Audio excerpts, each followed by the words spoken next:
2,000 years ago, in the heart of the Roman Empire, one man ruled with power, but lived with wisdom. His name was Marcus Aurelius. While others sought glory, he searched for inner peace. While empires fell, his mind remained still. Through war, loss, and chaos, he wrote, not to impress, not to conquer, but to understand himself. And now, his words echo through centuries, timeless, powerful, unshaken. This is more than a book. It's a path to discipline, to peace, to clarity. Welcome to the wisdom of Marcus Aurelius. Remember how long thou hast already put off these things, and how often a certain day and hour as it were, having been set unto thee by the gods, thou hast neglected it. It is high time for thee to understand the true nature both of the world, whereof thou art a part, and of that Lord and Governor of the world, from whom, as a channel from the spring, thou thyself didst flow, and that there is but a certain limit of time appointed unto thee, which if thou shalt not make use of to calm and allay the many distempers of thy soul, it will pass away and thou with it, and never after return. Let it be thy earnest and incessant care as a Roman and a man to perform whatsoever it is that thou art about, with true and unfeigned gravity, natural affection, freedom and justice. And as for all other cares and imaginations, how thou mayest ease thy mind of them. Which thou shalt do, if thou shalt go about every action as thy last action, free from all vanity, all passionate and wilful aberration from reason, and from all hypocrisy and self-love, and dislike of those things, which by the fates or appointment of God have happened unto thee. Thou sayest that those things which for a man to hold on in a prosperous course, and to live a divine life, are requisite and necessary, are not many, for the gods will require no more of any man, that shall but keep and observe these things. Do, soul, do, abuse and contemn thyself, yet a while and the time for thee to respect thyself will be at an end.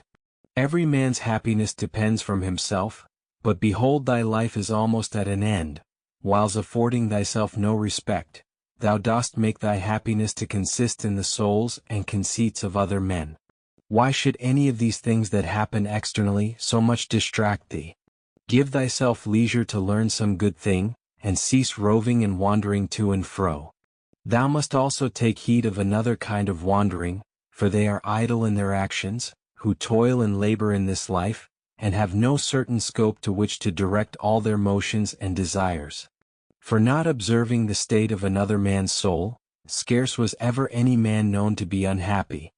Tell whosoever they be that intend not and guide not by reason and discretion the motions of their own souls, they must of necessity be unhappy. These things thou must always have in mind. What is the nature of the universe and what is mine in particular? This unto that what relation it hath, what kind of part of what kind of universe it is, and that there is nobody that can hinder thee, but that thou mayest always both do and speak those things which are agreeable to that nature, whereof thou art a part. Theophrastus, where he compares sin with sin, as after a vulgar sense such things I grant may be compared, says well and like a philosopher, that those sins are greater which are committed through lust, than those which are committed through anger. For he that is angry seems with a kind of grief and close contraction of himself, to turn away from reason. But he that sins through lust, being overcome by pleasure, doth in his very sin bewray a more impotent and unmanlike disposition. Well then and like a philosopher doth he say, that he of the two is the more to be condemned, that sins with pleasure, than he that sins with grief. For indeed this latter may seem first to have been wronged, and so in some manner through grief thereof to have been forced to be angry, whereas he who through lust doth commit anything, did of himself merely resolve upon that action. Whatsoever thou dost effect, whatsoever thou dost project, so do, and so project all, as one who, for aught thou knowest, may at this very present depart out of this life. And as for death, if there be any gods, it is no grievous thing to leave the society of men. The gods will do thee no hurt, thou mayest be sure. But if it be so that there be no gods, or that they take no care of the world, why should I desire to live in a world void of gods, and of all divine providence? but God's there be certainly, and they take care for the world. And as for those things which be truly evil, as vice and wickedness, such things they have put in a man's own power, that he might avoid them if he would. And had there been anything besides that had been truly bad and evil, they would have had a care of that also, that a man might have avoided it. But why should that be thought to hurt and prejudice a man's life in this world, which cannot anyways make man himself the better, or the worse in his own person?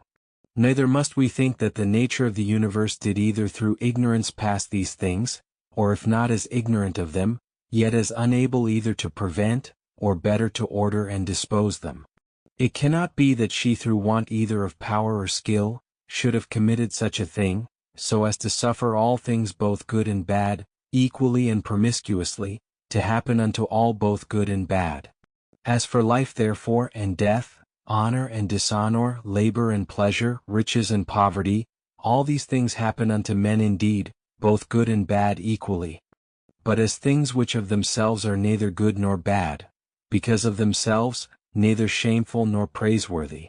Consider how quickly all things are dissolved and resolved, the bodies and substances themselves into the matter and substance of the world, and their memories into the general age and time of the world.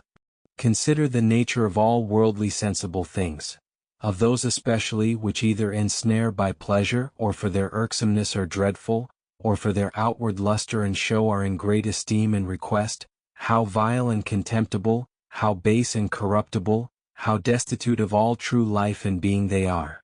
It is the part of a man endowed with a good understanding faculty, to consider what they themselves are in very deed, from whose bare conceits and voices, honor and credit do proceed, as also what it is to die, and how if a man shall consider this by itself alone to die, and separate from it in his mind all those things which with it usually represent themselves unto us, he can conceive of it no otherwise than as of a work of nature, and he that fears any work of nature, is a very child. Now death, it is not only a work of nature but also conducing to nature. Consider with thyself how man, and by what part of his, is joined unto God, and how that part of man is affected, when it is said to be diffused. There is nothing more wretched than that soul, which in a kind of circuit compasseth all things, searching even the very depths of the earth, and by all signs and conjectures prying into the very thoughts of other men's souls, and yet of this is not sensible, that it is sufficient for a man to apply himself wholly, and to confine all his thoughts and cares to the tendance of that spirit which is within him, and truly and really to serve him. His service doth consist in this, that a man keep himself pure from all violent passion and evil affection, from all rashness and vanity, and from all manner of discontent, either in regard of the gods or men. For indeed whatsoever proceeds from the gods, deserves respect for their worth and excellency, and whatsoever proceeds from men as they are our kinsmen, should by us be entertained with love always. Sometimes as proceeding from their ignorance, of that which is truly good and bad, a blindness no less, than that by which we are not able to discern between white and black, with a kind of pity and compassion also. If thou shouldst live 3,000 or as many as 10,000 of years, yet remember this, that man can part with no life properly, save with that little part of life, which he now lives, and that which he lives is no other, than that which at every instant he parts with. That then which is longest of duration, and that which is shortest, come both to one effect. For although in regard of that which is already past there may be some inequality, yet that time which is now present and in being, is equal unto all men. And that being it which we part with whensoever we die, it doth manifestly appear, that it can be but a moment of time, that we then part with. For as for that which is either past or to come, a man cannot be said properly to part with it. For how should a man part with that which he hath not? These two things therefore thou must remember. First, that all things in the world from all eternity by a perpetual revolution of the same times and things ever continued and renewed, are of one kind and nature, so that whether for 100 or 200 years only or for an infinite space of time, a man see those things which are still the same, it can be no matter of great moment. And secondly, that life which any the longest liver or the shortest liver parts with, is for length and duration the very same, for that only which is present, is that which either of them can lose as being that only which they have. For that which he hath not, no man can truly be said to lose.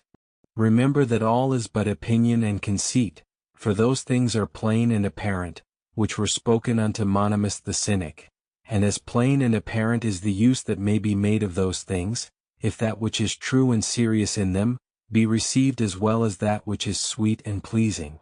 A man's soul doth wrong and disrespect itself first and especially, when as much as in itself lies it becomes an aposteme, and as it were an excrescency of the world, for to be grieved and displeased with anything that happens in the world, is direct apostasy from the nature of the universe, part of which all particular natures of the world are. Secondly, when she either is averse from any man, or led by contrary desires or affections, tending to his hurt and prejudice, such as are the souls of them that are angry. Thirdly, when she is overcome by any pleasure or pain. Fourthly, when she doth dissemble and covertly and falsely either doth or saith anything. Fifthly, when she doth either affect or endeavor anything to no certain end, but rashly and without due ratiocination and consideration, how consequent or inconsequent it is to the common end. For even the least things ought not to be done without relation unto the end, and the end of the reasonable creatures is, to follow and obey him, who is the reason as it were, and the law of this great city, and ancient commonwealth. The time of a man's life is as a point, the substance of it ever flowing, the sense obscure, and the whole composition of the body tending to corruption. His soul is restless, fortune uncertain, and fame doubtful. To be brief, as a stream so are all things belonging to the body, as a dream or as a smoke so are all that belong unto the soul. Our life is a warfare and a mere pilgrimage. Fame after life is no better than oblivion. What is it then that will adhere and follow? Only one thing, philosophy. And philosophy doth consist in this, for a man to preserve that spirit which is within him from all manner of contumelies and injuries, and above all pains or pleasures, never to do anything either rashly or feignedly or hypocritically, wholly to depend from himself and his own proper actions, all things that happen unto him to embrace contentedly as coming from him from whom he himself also came, and above all things, with all meekness and a calm cheerfulness to expect death as being nothing else but the resolution of those elements, of which every creature is composed.